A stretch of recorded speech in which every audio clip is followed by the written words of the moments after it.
Hello, everybody. My name's James. Welcome to another Planet FPL Clash of the Correspondents. And this week, we're looking forward to an encounter in game week 24 between two teams hovering near the foot of the table.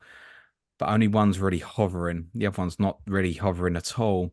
Let me firstly introduce you to our Luton Town correspondent, Dan Ashby. Hey, Dan. Hi James, hi Tomo. Yeah, I'm doing well. Absolutely bonkers week for Luton, scoring 8 goals. Yeah, the game at St James's, I'm sure we'll get on to it. Yeah, absolutely bonkers. It was also a bit bonkers at Bramall Lane. Let me introduce you to our Sheffield United correspondent, Ben Tommo Thompson. How are you, Tomo? I've been better, I think, but thanks for having me. Have you been worse? Newcastle was worse, I think, slightly. I mean, it was. You were probably fearing the same though on Saturday, weren't you? Yeah, yeah. I was Watkins' captain, so I was I still mean, I watching I, for I that. did say it on the main podcast, which you guys won't have heard yet because we are pre-recording this on Monday. But yeah, Tom, I told everyone that you wanted to tell every man and his dog to captain Watkins at the weekend, so you knew what was coming. That in itself is alarming, isn't it, Tomo? Yeah, it was pretty scary. That first 20-minute spell, I was just yeah, I don't know, just wasn't good. I wasn't expecting this under Wilder. Just No, wasn't you wouldn't expecting. have. No, so what are you gonna do? No, we'll come back onto that. Dan, your team is, as you said, flying. I do want to get onto them, but I'm also keen to have a little quick chat about FFP/PSR because we've had on COTCs recently a lot of opinion from clubs who feel like they may be being restricted or shut down. You two both got promoted with barely a pot of piss in for different reasons. Dan, how do you feel about it? I feel it's about time that the Premier League um started to act on overspending. I think the Premier League clubs and fans have been a bit mollycoddled with um, like rules and regulations. Where you look in the EFL, they don't hesitate to put points reductions on teams. I know it seems harsh, and I think there's a case of how many points it is. But I also feel like a fine's just not enough because they're spending reckless anyway, or they have been the last few years, so they need punishment. I'm not overly convinced the transfer ban would work either, because you'll just get a point where they'll just go mad, sign loads of players, and then for a year or two they won't worry about it. So I think points deductions are fair. I think there's an argument about how much Everton's is it fair for them to get it 2 times this year? Probably not. But then Leicester and Leeds fans will be like, well, they should have got it last year and they'd have gone down. So, um, yeah, I can see an argument of from Everton's point of view how it is a bit harsh, but they've agreed to it that they've done something wrong. Like, and it's clear and obvious that they have done. Forest are just a basket case. Like they've signed 40 odd players. They're still signing players in this January. I know it's some have been on loans. What they on the fifth keeper in 18 months? Four right backs, four left backs. Like you've got to recruit better than that. And I think what will happen in the long time is teams that um will get an organic growth of well-run clubs like Brighton, even Tottenham. To be fair, you with the Kane thing, Cheers, you can come back Villa, again. yeah, Brentford. I think if Luton stay up the way we recruit, it will help us out massively. So yeah, I know a lot of Premier League fans won't like it, but I think it's the right way to go. I'd also like to say that um, in the Championship, for example, they have when a club goes into administration, it's 12 points. It's there and there. It's written in the rules. It's 12 points. I'd like something like that. I think that's a lot of where the argument from Everton fans, isn't it? Like you're coming up with your rules yeah, mid-season, which is fair. yeah. I would like, hopefully, in the year or two for them to go, if you fail this over 3 months, automatically 6 points. So, like, clubs sort of know where they are. And then, um, yeah, there might be like the scale from there, where if you spend like a ridiculous amount, it might go up to 7 or 8. But you then get rid of a process of like one process of appeal because they automatically know it's 6 points. So you don't go through the thing of, oh, how much is it going to be and things like that. You're automatically on that scale. I think that would also, because we've got the system where um like the season could be finished and say Everton and Forest get points deductions. Luton might finish 3 points ahead of one of them, and then they go, yeah, And you you get might you still go get four down. points back. Yeah, so Yeah. I think over time, I think it's that they're going in the right direction, but it's got to be a bit That's clearer. a mess. I've spoken a lot. I mean, Yeah, the two clubs are going to find out the punishment in April with a potential appeal that will be resolved after the season finishes. Like, that's a yeah, joke. That, but it could be corrupt, couldn't it?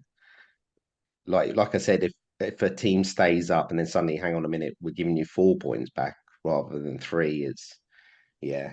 I mm, like overall, I think it's the right way to go about it, but a, it's definitely got a a few cynic would flaws in say, it. Dan, that Luton Town is probably the club that's going to benefit most from deductions to Everton and Forest. What would you say to Yeah, that? but you can. We've had 30 points deducted before. Oh, I know you have. Yeah, so like you could also turn it where Leeds and Leicester would be in the Premier League now Yeah, because sure. they purposely didn't spend money. Wolves haven't spent money because they knew they were going to hit. So yeah, Is there that? Is especially there a we've come up and been sensible yeah, bollocks to you, like kind of basically? well, look, Luton have come up. We've spent 20-25 million. Forest has spent close to probably 10 times that amount. Like I know Forest are a bigger club. They're going to spend more money. Like I don't have a problem with that, but it's the recklessness. They haven't needed to spend this money. It's in the rules. You have to by June the 30th. You have to. That's when your accounts are done. You've got to sell that player. You've got to sell Brennan Johnson for a loss. Yeah, it was Everton's original argument with Richarlison, which didn't stand up. That's why I Exactly. don't think the Brennan Johnson one will necessarily Yeah. stand up either. Tomo, what's your opinion as a Blades fan on this? Very similar to Dan. I think it's. I just find it very tough for promoted teams now. And I think that gap's going to increase more and more year over year now. Obviously, Leicester's going to be a different story, right? Because they're a mid-table Premiership club as it is right now, Yeah, the players they have. But like we said, we've probably spent similar to Dan, 20-25 million. How can you compete? but you The only lost your two way, best players as well. and we lost his two best players. And so let's say we go down and we get bought out by a billionaire, and we come back up, we're going to have to spend 200 million at least to compete next, the following season. 100 200 million. I'm telling you, because we don't right now. I don't think we have a Premiership player right now. We've been in the Premiership 3 or 4 years, and I don't think we own a Premiership player. We have But good Championship players. that's in the fault Scary. of considering you've been up and down. Yeah, That's the fault of the model of the club and in terms of its investment, right? If you're saying yeah. that none of the players there are good enough for Premier League level, I wouldn't quite subscribe to that, by the way, Tom. I think that's particularly But I mean, harsh. I think just looking at them, and like Dan said, maybe that second season, like we had the amazing season, finished ninth, and then, you know, bought the wrong players, went straight back down. It's tough. You got to get it right year over year. Our recruitment's not good enough, but I just see that gap getting bigger and bigger and bigger as we go on now, Because unless something happens. your club nearly went into administration last year, right? Yeah, Despite getting yeah, promoted.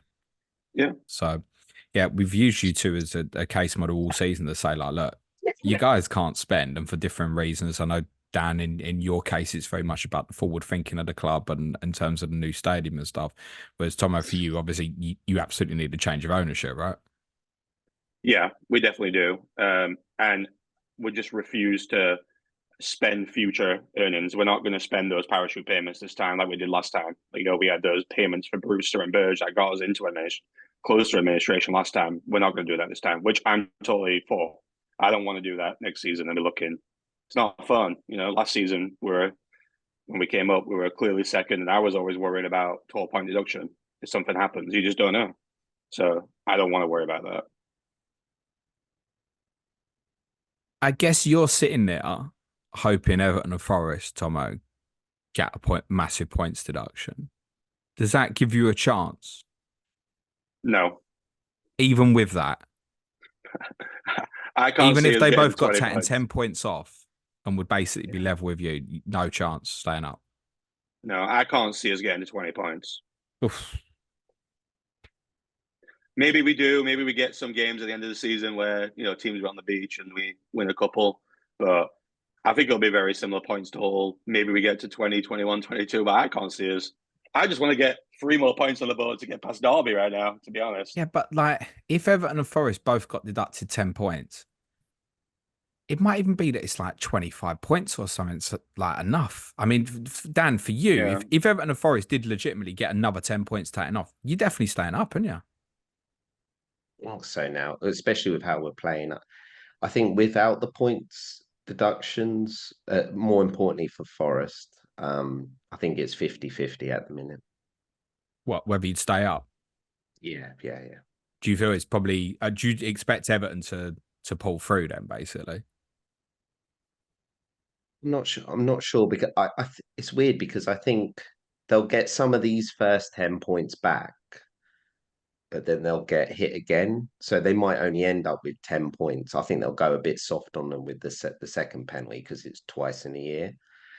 Whereas I think Forest will probably end up, if it properly, maybe 5 or 6 points.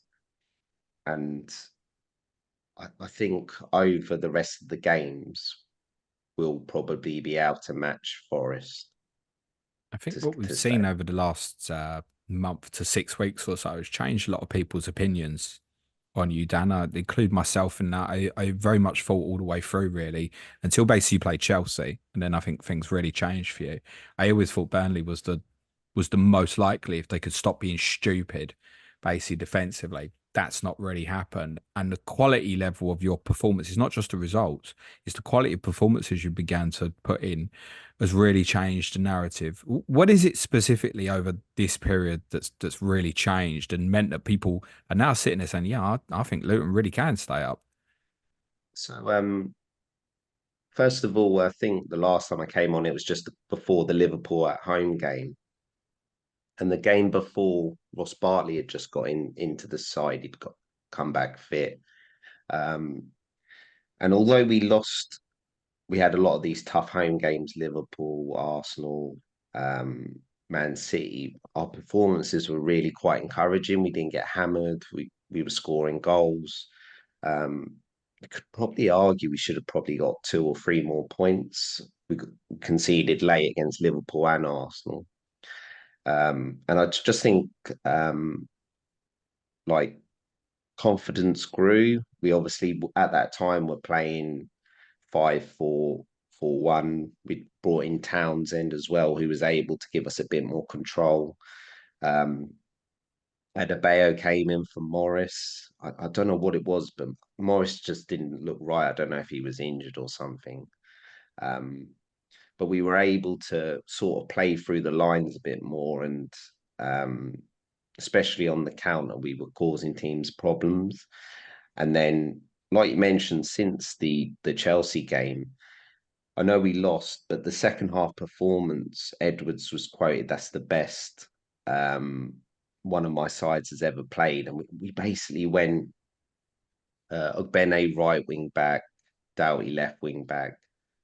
We're more like He wingers, brought weren't they? Just stayed up. Yeah, but yeah, so that's basically what it is they're basically we're a lot more attacking, and the reason for that is Barkley and Lokonga's come back from injury.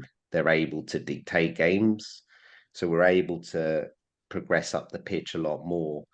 And in the last couple of weeks, we brought in Morris again. He's sort of playing left wing, out of possession, and Jordan Clark, who was injured. He It's weird. He started his career as a winger um, in the lower leagues, and more recently was playing as a centre mid.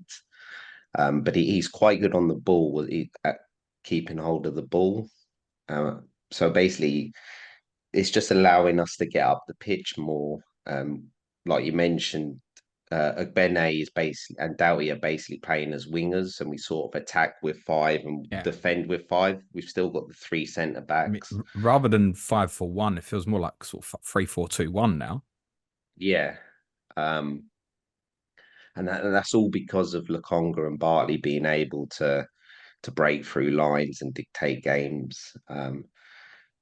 Yeah, we obviously Kabore went to the AFCON, and Ogbene dropped in at right wing back, whereas at the start of the season he was playing in the front three. And he's the quickest player in the league.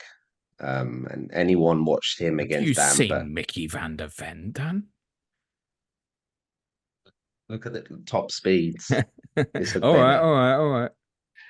Yeah, I felt sorry for Dan Burn on the weekend. Bless him. He was, the old knock it round him and go. But yeah, It was Benny was off, doing wasn't it? that, giving him 5 yards head start and still getting round him. So yeah, we're just in a lot better place. Tomo, do you fancy getting anything on Saturday? No, no. I don't see us getting anything on Saturday. I watched the Luton Newcastle game, and I was again very impressed with Luton. Um, and I told to Dan before the season, I had them staying up. I looking at the three teams coming up, I just thought, Luton had a style of play. They were going to build on that style of play, and that's what they've done. They've basically took what they did last season, built on it, added good pieces. They've hit on all their players like Ross Barkley, and I mean they're a good team. You got to blame them. They kind of remind me of our Wilder team that came up to some extent the first time. Yeah, I mean, that first season, you played better football than you were given credit, and Luton are doing that now as well, where I think Yeah, there's a perception, Dan, that it kind of old set pieces and stuff like that, and that still exists. But the actual football that you're playing, you know, if to look at the goals at the weekend, Yeah, it's very different. And you were the same, Tomo, with the overlapping centre yeah, backs and the like, right? You were better to watch than people give you credit. One major yeah, difference is though, even in that year you did really well, you didn't score a huge number of goals. You win a lot of yeah, games 1-0, 2-1 and stuff. yeah, Your team, Dan, you're scoring goals for fun, right? yeah. It's like I said, when we attack, we're attacking with five players. Our wing backs are going forward, maybe even six. You've obviously got Clark and Morris. We've got two proper strikers on the pitch when we attack. Bartley's breaking through as well. So when we attack, we're going for it. It left us a bit open at times in the Newcastle game, which I'm a bit worried considering that we've got tricky away games. I think we might hopefully rein it in a bit and hit them more on the counter. But yeah, for us to score 8 goals in a week is ridiculous. And Those tricky away games, just looking at, I presume you're referring to after the March international break. I'm just looking, it's at Tottenham in 30, Arsenal in 31, at Man City in 33.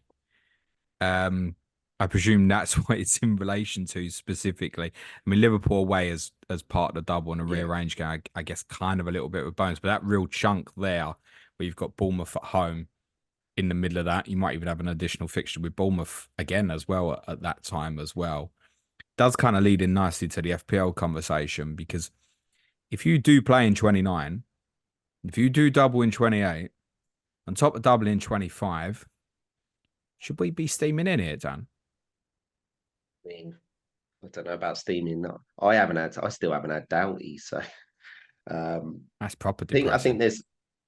there's probably three or four you can go to. I think Kaminsky. Um, I'm not sure how many clean sheets we're going to do, but I think he's proved he's a decent shot stopper, pretty Yep, like pretty him. competent. Um, Obviously, Doughty's the defender to go for. I think there's less chance of him going to right wing back now. We've got Ogbene. Kabore's back from AFCON, and we signed Hashioka um, as well. So Just quickly yeah, on him, what's the expectation on him? Because he's coming at 4.0 as well, isn't he?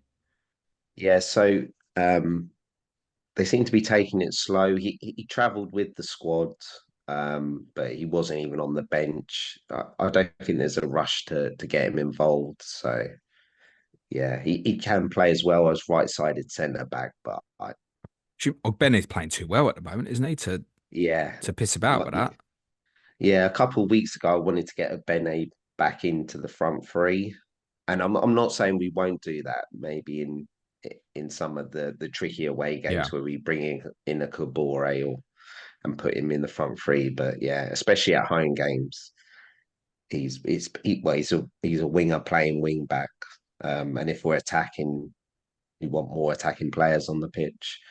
Um, Going into midfield, Barkley, yeah, one of the best midfielders in the league quite comfortably this year. I've seen him dominate or be the best centre mid against Arsenal, Liverpool, twice against Newcastle, handled himself well against Man City. Um, yeah, he's not on a lot of set pieces. Doubt he's on a lot of them, but he scored and assisted from winning a header at a corner and this season, and you'll see in the Newcastle game his ability to transition from a more defensive midfielder and run with the ball. He's He's going to always have been a really good ball carrier. yeah, he's going to have opportunities for assists or goals as well. One of his criticism, even kind of his peak spells at Everton, we used to criticise him on his decision making. I mean, if you look Yeah, at the two goals, the one he ends up scoring himself, and obviously Adebayo's goal at the weekend, the timing of the decision at the end is really good. Shows actually a bit yeah, more composure and experience than perhaps he had when he originally broke through with Everton and got into the England squad quite quickly. It's a remarkable turnaround, actually. I watched him at Tottenham in a friendly last year when he was at Nice, and you'd yeah, have just thought his career's just going to disappear into nothingness. He never stood out that night or anything. The turnaround, who's the main factor in that? Is it Edwards himself? It's probably given that yeah. I think license to be himself.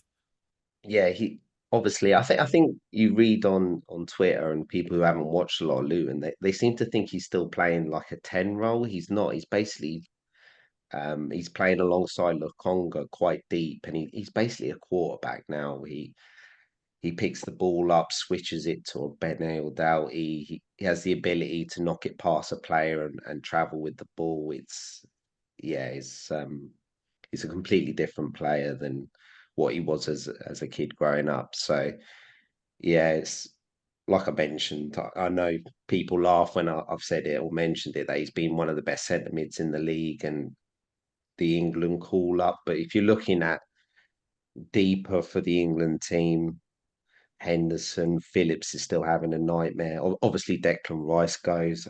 He has to be in with a shout. There's no player like Barkley What at the I've seen the minute. last 6 weeks, I'd say, yeah, actually, he should be in consideration. Yeah, I'll be honest, when people first mentioned it, I was like, shut up, to be honest, like yeah, that's yeah, gone. But actually, the way he's performed the last 6 weeks and, the comparison of players you're using there, and you look at how Phillips has settled at West Ham, you do think, yeah, actually, should we be looking at this again? I think it's there to be debated now, definitely. yeah. Adebayo, the standout up front, I take it. Yeah, he's the first choice now. Like I mentioned, he's playing through the middle. Morris is playing, but he's playing uh, sort of left wing, But the and he's returns are probably coming back more. for him, ironically, now, right? Yeah, I think. Well, he's got three penalties this year, but I think he's got quite a few assists as well. Obviously, got the rescued a point at Burnley with the Yeah, it should have been contentious disallowed, goal. Dan. You know it. Well, you say No, that, but stop it, mate. there's been a lot of decisions recently when goalies aren't getting these free kicks. So yeah, we'll see. Yeah, and there was nothing wrong with the one scored against my team, mate. That one should have been disallowed. I'm absolutely certain of that. Um, but Morris obviously started the last two in his deeper role. There's 16 FPL points in there. There was a 7-pointer at Burnley as a substitute. It was a 7-pointer at Sheffield United as a substitute. This is all inside the last five. Is it because Adebayo's been the one playing central and scoring the goals that we may be overlooking it? And Morris, as you said, I mean, he'd definitely be on the pens, wouldn't he? Yeah, but we finally got clarity um, against Newcastle. They hadn't both been on the pitch at the same time, but yeah, it's Morris now. Yeah, there is the risk though in a double or something like that where they could drop him, Morris and play like a Jacob Brown or a Townsend or move a Bene up. So But you think yeah, Adebayo would be safe? I think so. Yeah, they seem to be managing him more. Whereas like we played the FA Cup, he was the first one off and things like that. So yeah. Tomo, what Luton you got at the moment? I don't have any right now. Are you planning to? Um, I might get Doe, I think, this week. I'm struggling in defense right now, so I got to pick someone up. So I can't afford to get to Trent or Robertson. So I was thinking maybe on Luton instead. So Doughty's 4-5 now. And I imagine you'll get some more interest before the weekend, as it might be 4.6 by the time people hear this, possibly. Is there another option there, Dan? At 3.9 instead of Mengi? Yeah, I think he's first choice Mengi.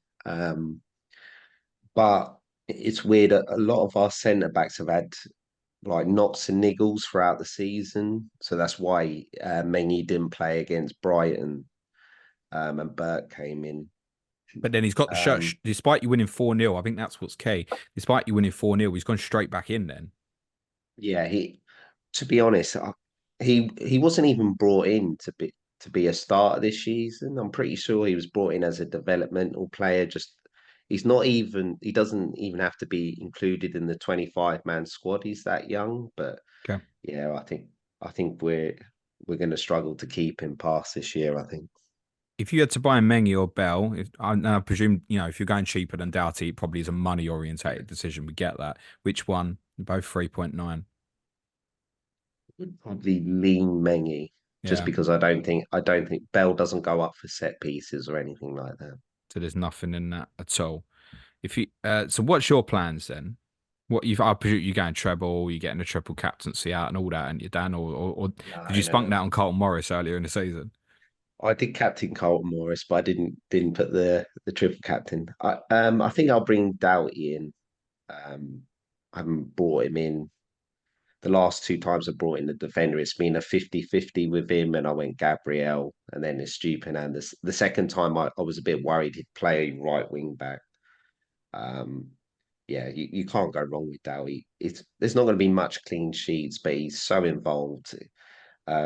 He's on it all the corners, and I read somewhere that Luton getting a corner is like a penalty, um, and it sort of feels like that. The delivery been very good recently. Um, yeah, so I think Doughty's probably the top of your list. I think. His returns in your last 6 games, 7 of the last 8.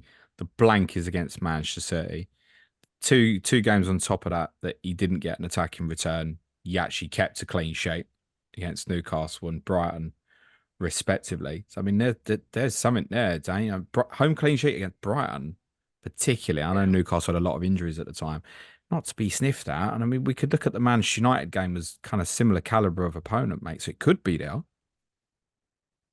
Yeah, I'm looking forward to the home games. I think um, we've got a point. We could beat anyone at home now. I think um, we've played all the really top lot apart from Villa, who we have in I think maybe about a month's time.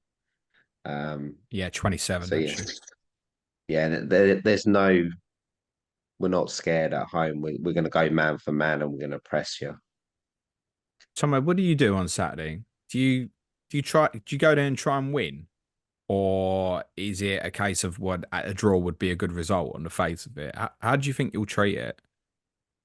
Oh, we've got to win, right? I mean, I think we got to Well, win it's every too game. late for draws, Well, yeah, but Wilder set that way last, few weeks. I mean, we obviously take the Villa game out. But we played all right, to be fair. Last few games at Palace, we give it a good go. The Brighton game and the FA Cup was a crazy game. That could have been any kind of score. We look like we're going to score goals going forward. It's mm, just that midfield it just gets bypassed, and the defense is obviously not great. But So I think it could be a high scoring game. that's part of the point, though, isn't it? If I reflect on some of the games, even the Villa night, you deserved the point, mate, no doubt. Yeah, And you very nearly won at my place very early in the season, right? And they yeah, were resolute defensive performances with respect, where people aren't breaking through your midfield. You're not having yeah, someone like a Barkley run through you because you're standing there and looking at him and saying, "What have you got?" So you can go there and be defensive, and that might be your best chance of winning, rather than you go there and go, right, let's go 4-3-3 and attack them, because they'll create yeah, against you. You know that. So it might be going there and being very defensive might be your best route of getting a result, mate. yeah. Set pieces worry me. We're very poor at set pieces defensively. Um, McBurney, we've got to hope McBurney's fit because he's a very big piece for us defensively from set pieces. And obviously, I've seen Luton play many times this season, and I can see them scoring a few. I think that's another reason why he's a good buy this week. Do we think Evo, not from League Two, Grubich, will be available this weekend? I freaking hope so.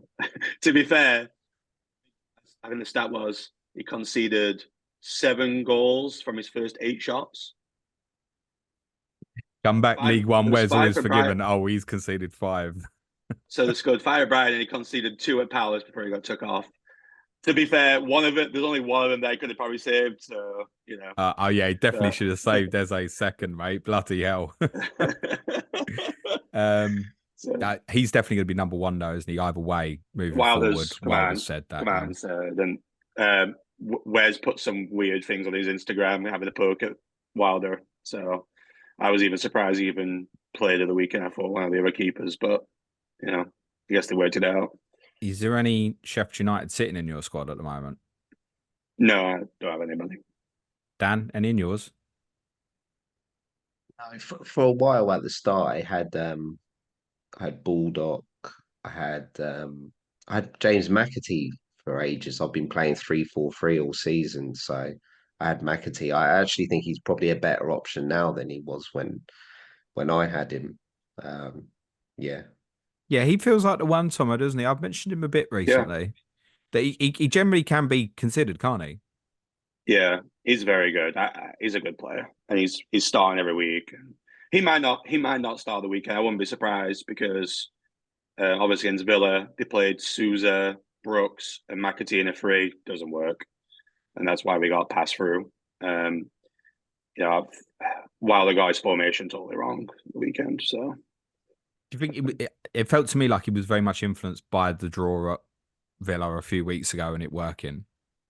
yeah, yeah, we played a bit more attacking this time though because we had Brereton Diaz and Yeah. Sula and McAtee, and basically we had three people, 3 defenders marking Watkins, and then Tielemans and McGinn had so much space. So that was kind of the challenge. The only thing with But McAtee is I can only really see people buying him if they've got to go right to the bottom level. If you've got to go sort of sub Garnacho. I think yeah, with the fixtures coming up, United would have yourselves in 29 if the game goes ahead. Fulham at home in 26. I think people are more likely to go down that route than McAtee at the moment. But we've said if you have to come down to the 4.5 bracket, and of course Barkley as well as Garnacho, if you have to come right down to the 4.5 bracket, then yeah, I think you can he'd be considered. There's nothing there for you, Dan, that you'd recommend above McAtee at that bottom end, is there? You wouldn't say like Lakonga or anything like that, I presume. no, no, I think Jordan Clark's been playing, but I do worry if there'll be a bit of rotation because we've got Brown back, Townsend, Teeve, Chong. Yeah, I don't think so at the minute. Actually, Lakonga's same price as Barkley anyway, so I was working on the assumption he was definitely 4.5 or lower. Yeah, McAtee, I think you could consider Tomo. What about Diaz at 5? I guess when you're comparing that with Barkley and Garnacho now feels tough, but he knows where the onion yeah, bag is, doesn't he, Tomo? he's good. I've been very impressed with him. He's coming. Look, he's been very good for us. Takes his chances. I saw this in the championship. He's clinical. He gets on the. He's very seems to be very streaky. Talking to a few Blackburn fans, they said the same. When he's on this kind of form, he scores a lot. But I don't know. I won't go there to bet personally. What's happening with the number 9? What's the best choice now? I feel like it's flip-flopped a lot recently. Um, so this is what I don't know now. Like, I think obviously Sula long term's where we're going to go. I could see him playing a lot of games next season, so maybe that's why Wilder keeps playing him. McBurney just can't keep fit. I don't know what's going on with him. It's again, every week he plays a couple of games and misses a couple of games. But I mean, McBurney's going to play if he's fit, but I just see them rotating a lot this year, rest of the season. If you owned a Sula or Archer, what would you say to people that do? Well, that's Archer's kind of a funny one right now, and my explanation is that obviously this buy thing we got with Villa is going back at the end of the season, right? Unless Okay, we stay up. So is it Wilder just is trying to see who he's got now? that's throwing the Because towel in, isn't it? oh, I, I guess yeah. I don't know. It's I mean we've got 17 players out of contract in the summer. It's a lot. So it's we have tied down some of the younger players over this January window, which has been good. But um, but we haven't really bought other than the keeper. We got Diaz loan, Holgate loan. So these players aren't going to be here. I don't know what we're going to do. Mason Holgate, that was a good debut, wasn't it? Yeah. So he's played 2 debuts this year, lost Lost 5-0 5-0 both. both, yeah. So we mentioned it on the main pod. That's one hell of a stat. Andre Brooks is Yeah. actually looks a good talent, doesn't he? Oh yeah. He's very good. Yeah, very impressed with him. We signed him down to a long-term deal, which was big. He's going to be key for us next year. He's played really well. He's athletic and gets around the pitch, but he's only 19. So, I He's one think of your he's better players, obviously mate. Already, he I think. is. Yeah. Yeah, yeah. So I think he's going to play a lot. So Um, I'll so take it if because this might be a thing, honestly, where people need to come down to a 4.3 forward. Say if people are trying to force in Salah all of a sudden. I take it, therefore, now you would say Osula rather than Archer. yeah, I think Asula's going to play probably start off the games, but then he's also always going to come on too because McBurney never plays more than 70 minutes. So you're going to at least get Asula. You know, he's a threat. He's just he can't. His finish is not great, but he is a threat. He's fast, he's strong. So he got behind a few times. He might. Hopefully, he'll score a couple by the end of the season. Is Ryan Brewster a threat to him as well? Um, well, he's back now, right? So, He is, yeah. I'm still pulling for him. I hope the best, but I don't see him. I think he'll get minutes, but I don't. I don't see anything there Yeah, now. I don't think the tackle we put in against West Ham would have gone down well in the dressing room afterwards, to be honest. For No, Bulldog no. owners, Yeah, so Bulldog, another one. He's sounding like from Wilder said he was out for a few weeks. Another one who's injury prone. And I kind of tweeted at the weekend. So Baldock and Bogle are both out of contracts in the summer. And we got Sariki, who's like one of the young guys. We signed him a long-term deal. So I foresee us signing Bogle and letting Baldock go. I think it's age and injury prone. I know he wants to play in Greece. So yeah, I, it was linked with AEK Athens, wasn't it? yeah, he's obviously Greek international somehow. I don't know, granddad or something. I don't know, but I don't think we're gonna see him much now For the FPL due to managers, is injuries. that a sell if you can and leave it third sub if you can't? Is that the scenario here? Pretty much, yeah. I don't think he's gonna play much. That's it, Dan, with things like because somebody will be sitting there with that and thinking, can I go Mengi or Bell, right? So I think there will be a little bit of interest there, particularly I think with Mengi. I think we'll get the advantage over Bell from that perspective. So you think you're only going to go with the one, Dan? Think so, yeah. You're Yeah, and getting even added then, by O. I don't, you're going to do it, aren't you? no, No? I can't. I don't really want to get Doughty just because I'm worried that his form's going to go off a cliff. But yeah, my defense is a bit of a mess. I've got currently have Cole Will and Charlie Taylor. I need to sort it out. So yeah, I think Doughty's the one coming in. Okay. So definitely Barkley in midfield, definitely Adebayo over Morris. Given much thought to Kaminsky? I've thought about it a bit more over the weekend, despite you conceding four. Yeah, he's a decent option. I've got Dubravka and Ariola, so Same too. Well, I'm yeah, thinking though is, Dan, this is what a lot of people be thinking. And again, we must reiterate we're pre-recording this on Monday, just in case something's announced. You'll have obviously heard speculation about 28 and the Bournemouth game yeah, maybe going in now. Now that would give you a double, admittedly two away games, but Palace and Bournemouth, I think you'd still want some of it. Now, obviously, if the Forest game goes into 29 as well, then in 28 you're getting steamed into. So you part look at it now. Well, the only reason not to steam in now is the fact that you don't play in yeah, 26. But then we should also remember that you would have played Liverpool in 26. So no one would have wanted to start your assets anyway. yeah. That's So true. should we just get on with it and now use the Liverpool game as the bonus? Yeah, there's definitely been a lot more interest in Adebayo and Barkley. Like, I wouldn't rule it out, but I'm already on Garnacho. Like, I want to try and get Liverpool players, and I've still got to get Haaland back in the team. So it's probably just not going to work out for me at the minute. Obviously, if we get the double, then maybe punt on another one further down the line. So as you said, you told everyone to captain Watkins last week. So to Adebayo this week, or is it City player or Liverpool player? Are you going to be sensible about this? Yeah, I'm not going to captain Luton play. I don't think. um, but I definitely will be targeting us moving forward, especially when we're away from home as well. Even though we got bad at home, but I think there's certain teams and players I'll be definitely captain against us a lot. I think rest of the season. Yeah, you're looking at things like 26 going to Wolves. If there was any doubt Yeah, about Haaland at Bournemouth, then there might be one that appeals. Admittedly, Watkins got Forest at home as well. You've got Arsenal at home and City play Manchester United. And obviously, that if that 28 double was to happen, I mean, Solanke's going to be all the rage from. Sorry, Danny, but he would be. Solanke would be all the mm-hmm. rage for captaincy, wouldn't he? And if you play in 29, it's United away, and then there's a case to even maybe 1 week punt to Yeah, like some Rashfords or something if people want to at that stage.